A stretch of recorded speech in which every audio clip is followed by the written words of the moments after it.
សម្ដេចធិបតីហ៊ុនម៉ាណែតពិភាក្សាតាមទូរស័ព្ទជាមួយរដ្ឋមន្ត្រីការបរទេសជំរុញឲ្យមានបទឈប់បាញ់ឲ្យបានឆាប់រហ័សសម្ដេចធិបតីហ៊ុនម៉ាណែតនាយករដ្ឋមន្ត្រីនៃកម្ពុជាបានជួបពិភាក្សាតាមទូរស័ព្ទជាមួយលោក Michael Rubio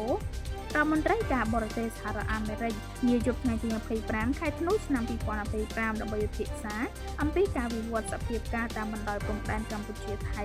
ក្នុងគោលបំណងជំរុញឲ្យមានបទឈប់បាញ់ឲ្យបានឆាប់រហ័សในការអនុវត្តកិច្ចព្រមព្រៀងសន្តិភាពដើម្បីស្វែងរកសន្តិភាពយូរអង្វែងសម្រាប់កម្ពុជាថៃ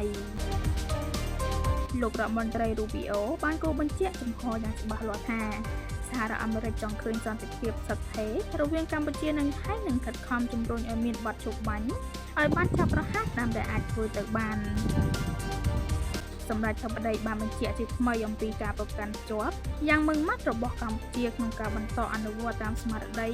សេចក្តីថ្លែងការណ៍រួមនៅទីក្រុងកូឡាឡាំពួរនិងសង្ឃឹមថាភាគីទាំងពីរនឹងបន្តធ្វើការជាមួយគ្នាស្របទៅតាមកិច្ចព្រមព្រៀងដែលមានបើតាមសម្ដេចធិបតីកម្ពុជាបន្តរក្សាជំហរក្នុងការដោះស្រាយបញ្ហាព្រំដែនដោយសន្តិវិធី